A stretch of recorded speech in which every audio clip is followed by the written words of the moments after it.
सभी को यीशु मसीह का मधुर नाम से जय मसीह की। प्रभु की धन्यवाद हो। प्रभु ने हम सभी को फिर से सुंदर समय दिया परमेश्वर के वचन को पुनर्बार ध्यान करने के लिए। प्रियो, आज हम भजन संहिता उसका 119 57 से लेकर 65 पद को ध्यान करेंगे। और जैसे कि हम सब कोई भजन संहिता पुस्तक को ध्यान करते आ रहे हैं और कई सारे विषय को हम ध्यान किए, और आज हम 119 अध्याय को ध्यान करेंगे। जैसे कि 119 अध्याय को हम सब ध्यान करेंगे, यहाँ पर परमेश्वर के वचन के महत्वपूर्ण हमारे जीवन में कितना है उसके बारे में हम देख पाते हैं ना।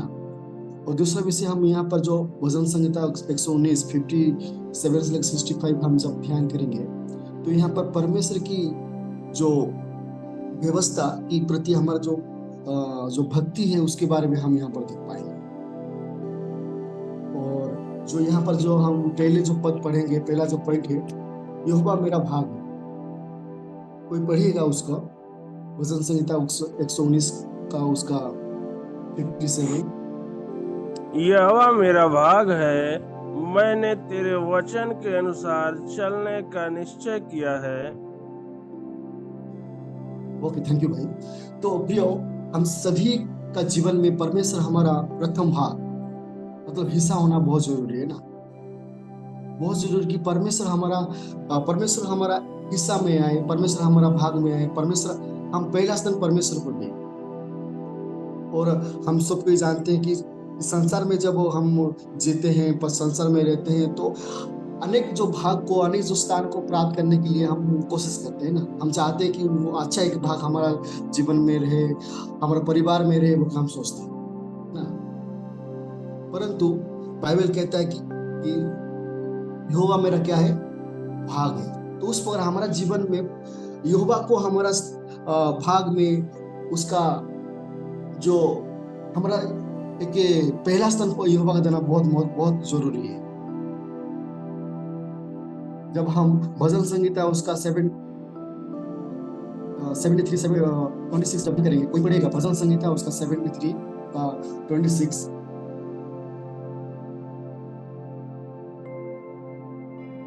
भजन संगीता उसका 73 का 26। तेरे हाथों से मैं बनाया और रचा गया हूँ, मुझे समझ दे कि मैं तेरी आज्ञाओं को सीखूं। अभी मैं भजन संगीता उसका 73 का 26 पढ़िएगा।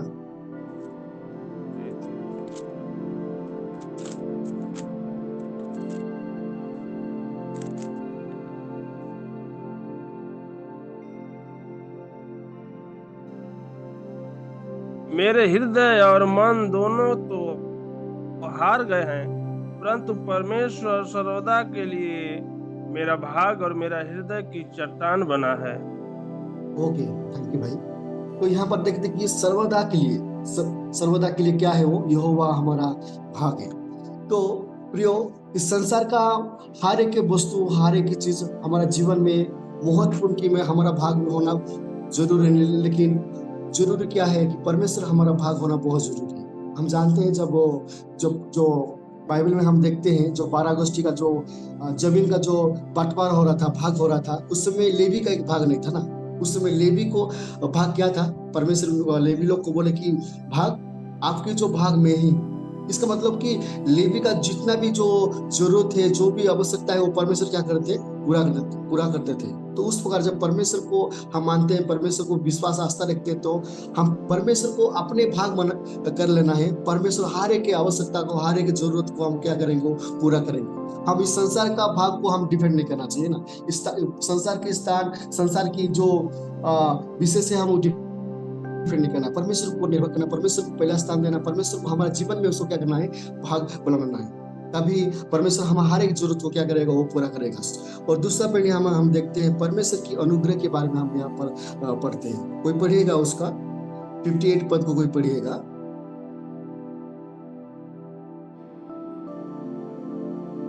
मैंने पूरे मन से तुझे मनाया है, इसलिए अपने वचन के अनुसार मुझ पर अनुग्रह कर।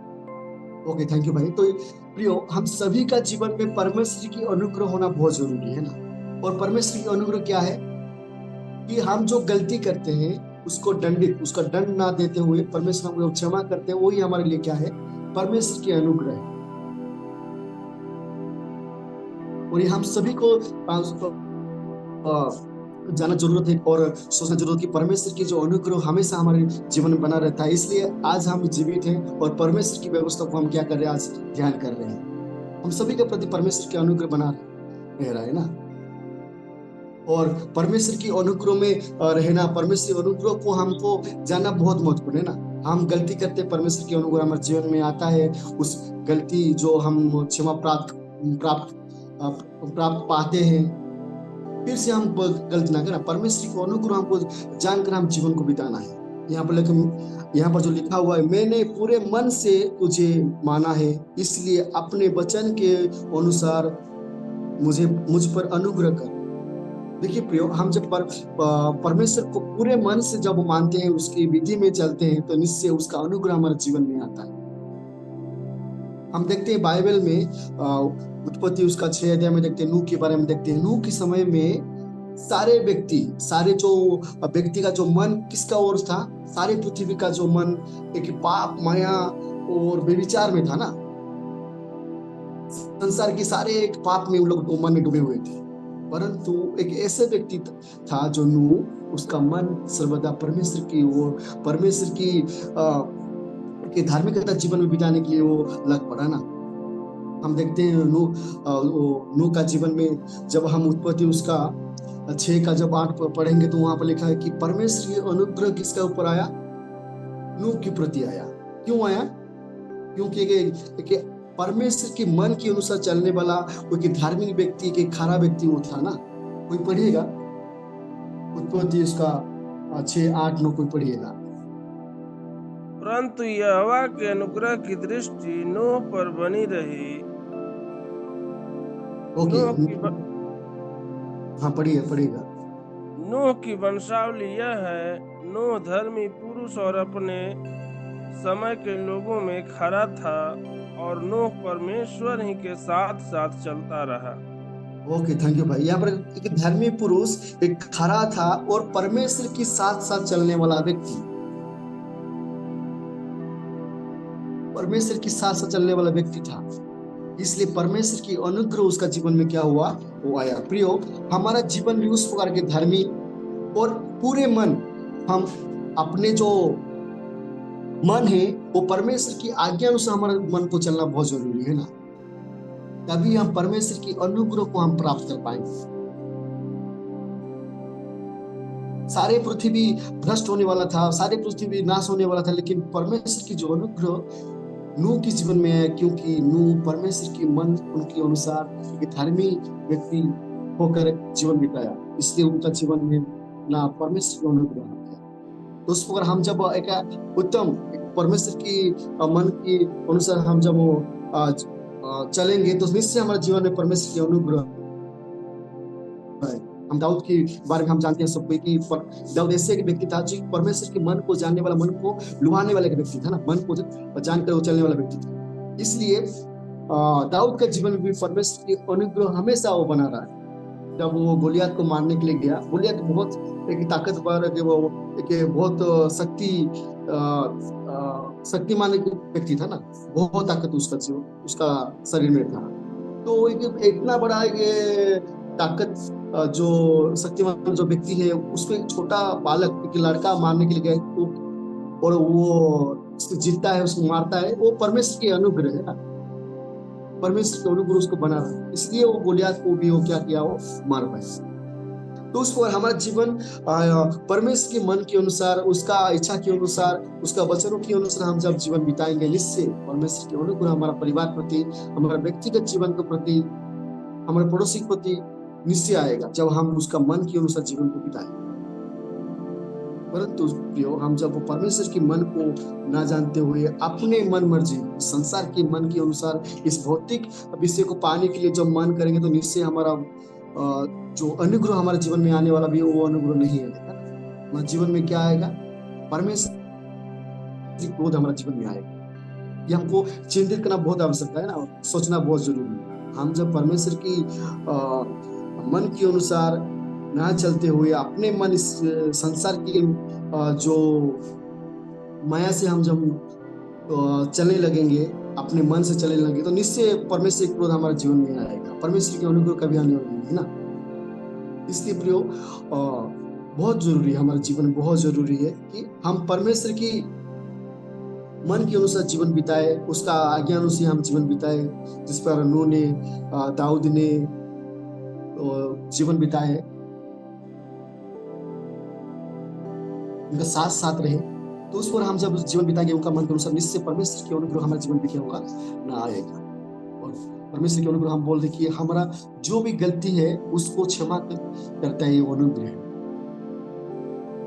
तो दंडित नहीं करता है ना। वो अनुग्रह को हमारे जीवन को जानकर हम जब जीवन बिताएंगे तो निश्चय परमेश्वर की आशीष को हम प्राप्त करेंगे। और जो तीसरा जो बिंदु, तीसरा जो पॉइंट हम जब ध्यान करेंगे यहाँ पर कि वचन की मांग, कोई पढ़िएगा उसका 59 कोई पढ़िएगा। मैंने अपनी चाल चलन को सोचा और तेरी चितौनियों का मार्ग लिया। थैंक यू भाई। तो प्रियो यहाँ पर हम देख रहे हैं 59 में, मैंने अपने चाल चलन को सोचा ना। हमारा चाल चलन, हम क्या करते हैं, हमारा एक्टिविटी, हमारा व्यवहार कैसा है, उसको सोचना बहुत जरूरी है। हम जब सोचते हैं हमारा चाल चलन किस प्रकार का हम बिहेव करते हैं, हम कैसे रहते हैं, हम जब सोचेंगे तो निश्चय हम परमेश्वर की मार्ग में चलने की कोशिश करेंगे ना। हमारा चाल चलन बुरा, उस बुरा को हम सुधारेंगे, परमेश्वर की मार्ग की ओर हम चलने के लिए आवश्यकता है, जरूरत है। और हमारे जीवन में क्या मिस्टेक, गलती है, क्या हमारा कमी है, क्या बुराई है, उस विषय में हम सोचेंगे नहीं, हमारा चाल चलन के बारे में सोचेंगे नहीं, तो हम आगे परमेश्वर की मार्ग में नहीं चल पाएंगे ना। हम सोचेंगे नहीं, इसका मतलब कि हम जो भी है वो सही में है ना, हम जो भी है सही में क्या अच्छा जीवन बिता रहे, ऐसा नहीं। हम हमारे चाल चलन को सोचते हुए हम क्या करेंगे ना, परमेश्वर के वचन में हम क्या करेंगे, आगे बढ़ेंगे। हमारा चाल चलन खराब है, उस चाल चलन को सुधारेंगे। इसलिए बाइबल कहता है कि परमेश्वर का, यीशु मसीह का जिस प्रकार का गुण था, चाल चलन था, उस प्रकार स्वभाव हमारे जीवन में होना चाहिए। तो हम सब भी जानते हैं कि प्रभु यीशु मसीह का चाल चलन, प्रभु यीशु मसीह का गुण किस प्रकार का था, कैसे इस जगत में वो रहते थे। तो उस प्रकार हमारा भी चाल चलन, हमारा भी जो व्यवहार गुण, उस प्रकार हमारा भी गुण होना बहुत जरूरी है। हम चाल चलन को परखे, हम किस प्रकार से चाल चलन में हम इस संसार में जीवन बिताते हैं, रहते हैं, सोचना बहुत जरूरी है ना। हम अपने आप को परखें, हम दूसरे को चाल चलन को हम देखते हैं, दूसरे को परखते हैं, दूसरे के बारे में जज करते हैं, न्याय करते हैं, वो कितना वो खराब है, कितना वो घटिया है, कितना वो बुरा है, हम उसको न्याय करते हैं ना। परंतु प्रियो, हम पहला चीज की हम अपने आप को, हमारा चाल चलन को हम क्या करें हो ना, परखे, सोचे कि हम इस संसार में किस प्रकार दुनिया, हम किस प्रकार से हम क्या किस प्रकार से हम इस दुनिया में जीवित हैं, किस प्रकार से हम चाल चलन से हम बिता रहे हैं, सारी विषय को हम सोचना बहुत महत्वपूर्ण है। जब इस विषय को सोचेंगे, निश्चय हम हर एक बुराई हम को जान पाएंगे और हम परमेश्वर के वचन के मार्ग में चलने के लिए लग पड़ेंगे ना। जो भी हमारे जीवन में मिस्टेक है, गलती है, जो भी खराब विषय है, उसको क्या करें, परमेश्वर के वचन में चलने के लिए हम क्या करेंगे, हम कोशिश करेंगे।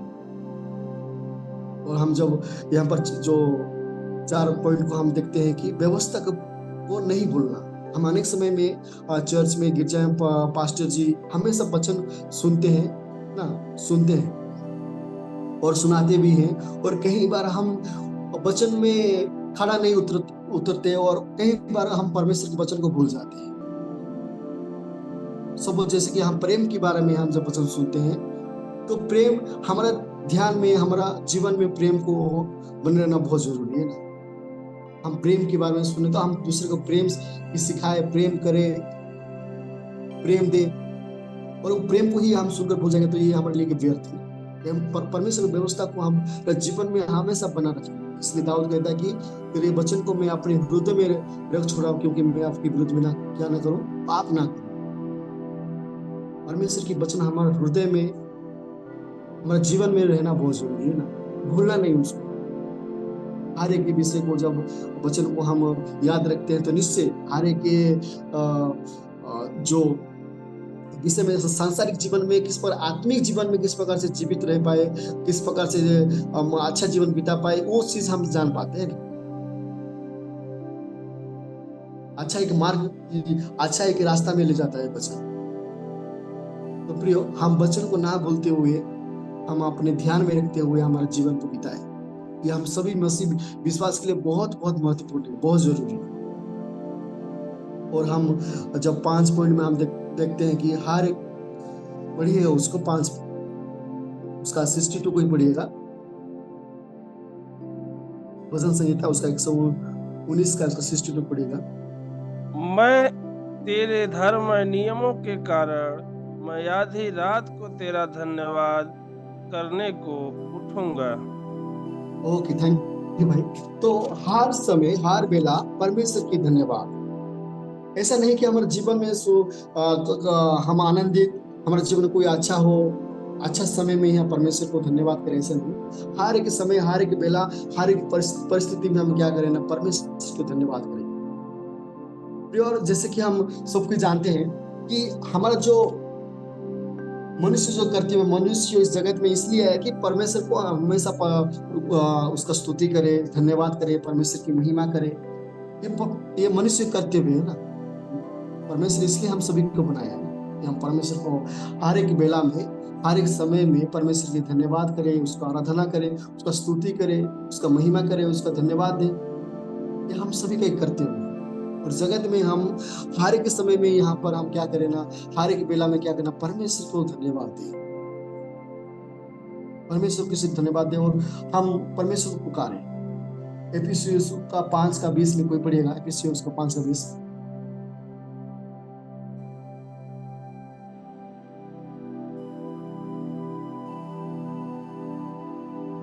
एफिसियंस का 5:20 कोई पढ़िएगा।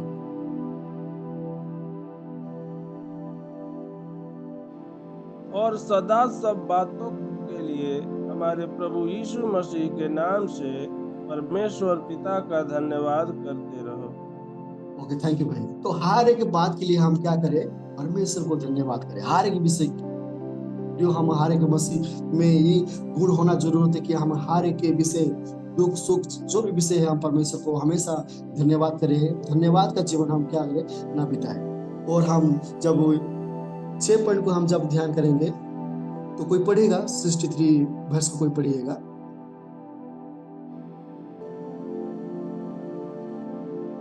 जितने तेरा भय मानते और तेरे उपदेशों पर चलते हैं, उनका मैं संगी हूँ। Okay, thank you. तो यहाँ पर देखते परमेश्वर के भय, परमेश्वर के भय मानने वाला व्यक्ति के साथ यहोवा का संग। हम जब परमेश्वर की भय मानते हैं, परमेश्वर को भय करते हैं, तो निश्चय बाइबल कहता है कि पाप से वंचित हो जाते हैं।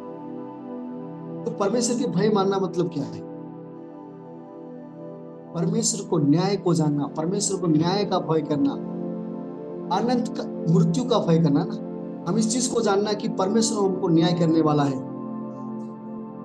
और परमेश्वर हमको अनंत काल मृत्यु जो नरक में डालने वाला है। इस चीज को जब हम सोचेंगे और हम जब अनुताप करेंगे, निश्चय परमेश्वर को भय करने लगेंगे, एक अच्छा जीवन बिताने के लिए हम शुरू कर देंगे।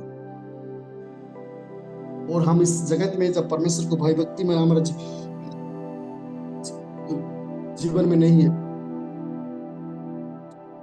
जीवन में नहीं है, और हम अपने इच्छा अनुसार जीवन बिताते हैं, परमेश्वर को भय नहीं, कुछ होने वाला नहीं हमको, पर हम जब जीवन बिताएंगे निश्चय हम पाप में गिरेंगे और हमको न्याय भी होगा और अनंत काल के लिए क्या होगा, वो दंड भी हमको मिलेगा। इसलिए प्रियो ना, हम सभी का जीवन में, मसीह परिवार हर एक व्यक्ति का जीवन में परमेश्वर की भय होना बहुत जरूरी है। बाइबल प्रकाश करता है कि भय का जो मूल क्या है, बुद्धि का मूल है। जब हम परमेश्वर को भय करते हैं तो बुद्धि को प्राप्त करते हैं, ज्ञान को प्राप्त करते हैं ना। अच्छा और बुरा क्या चीज हम उसको जानते हैं और बुरा विषय नहीं करते हैं और अच्छा चीज को करने लगते हैं ना। वही हम भय, परमेश्वर को भय हमको सिखाता है। तो यहाँ पर लिखा हुआ है कि परमेश्वर के भय मानने वाला व्यक्ति के साथ क्या कौन रहता है? हमेशा परमेश्वर उनका साथ साथ रहता है। तो हम परमेश्वर को भय करें, परमेश्वर के भय के अनुसार इस जगत में हम जीवन बिताए, क्योंकि परमेश्वर हमारा साथ हमेशा वो क्या रहेगा? वो संग रहेगा।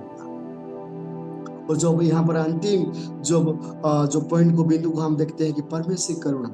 प्रियो, हम सभी का जीवन में परमेश्वर की दया, परमेश्वर की करुणा हमेशा बना रहा है ना,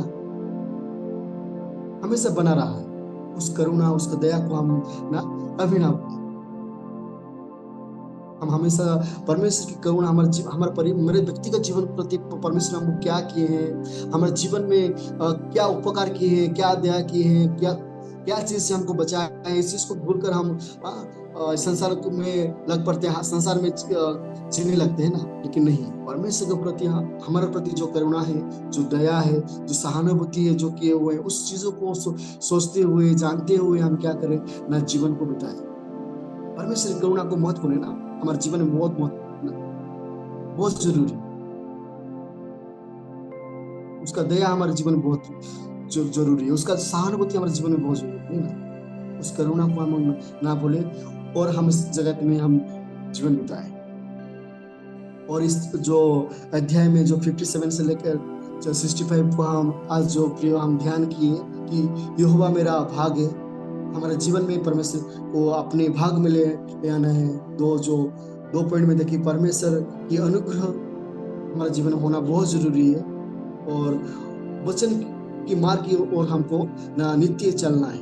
हमको खुद को परखना है, खुद को हमको टेस्ट करना है कि हम किस जीवन बिता रहे हैं, और वचन के मार्ग में हमको चलना है। और व्यवस्था को कभी नहीं भूलना है। हम व्यवस्था को ना भूलते हुए, व्यवस्था हमारे जीवन में, हमारे हृदय में रखते हुए हम जीवन बिताएंगे, और हर बेला परमेश्वर को धन्यवाद देंगे। हर एक समय में परमेश्वर को धन्यवाद देंगे, परमेश्वर के भय मानने वाला व्यक्ति बनेंगे, क्योंकि जब हम परमेश्वर को भय करेंगे तो निश्चय परमेश्वर हमारा साथ रहेगा। और जो अंतिम जो पॉइंट देखे, बिंदु देखे कि परमेश्वर की करुणा हमारे जीवन में है, और हमेशा वो क्या रहेगा? वो बना रहेगा। इसलिए हम परमेश्वर ऊपर निर्भरशील रखें, परमेश्वर ऊपर आस्था विश्वास पर जब हम जीवन बिताएंगे, सारे विषय हम मानेंगे, तो निश्चय परमेश्वर हम सभी को आशीष देगा। इस वचन के माध्यम से प्रभु हम सभी को आशीष दे। हम इस समय स्टाइल को देते हैं। ओके, थैंक यू भैया। आइए हम लोग प्रार्थना करेंगे। पिता परमेश्वर, सुंदर समय के लिए हम धन्यवाद करते हैं प्रभु, खास करके प्रभु फिर से प्रभु आपने एक नए दिन प्रभु हमारे जीवन में दिया, इसलिए धन्यवाद करते हैं प्रभु। आप प्रभु इस जून में जितने भी प्रभु लोग जुड़े हैं, हर एक विश्वासियों को प्रभु आपके हाथों में दे रहे हो प्रभु। आप उन्हें आशीष कीजिए ताकि आने वाले दिन में प्रभु अधिकतर प्रभु आपकी वचनों में बढ़ने के लिए मदद कीजिए, और प्रभु वचन को सुन के प्रभु और दूसरों को भी बताने में आप मदद कीजिए। हाँ प्रभु, कभी कभी हम लोग भी प्रभु वचन को सुनते प्रभु, वचन का प्रचार करते, लेकिन प्रभु हम लोग इस गंदे कामों को करके बैठते। लेकिन प्रभु हम लोग वचन को सुन के प्रभु अपना रूप देख के फर्क के प्रभु इस संसार की हर एक कामों में, जैसे हर एक बुरे कामों में से विचार से हम लोग दूर आने के लिए मदद कीजिए प्रभु। फिर से प्रभु हम सभी का आपके हाथों में दे दे रहा हूँ प्रभु।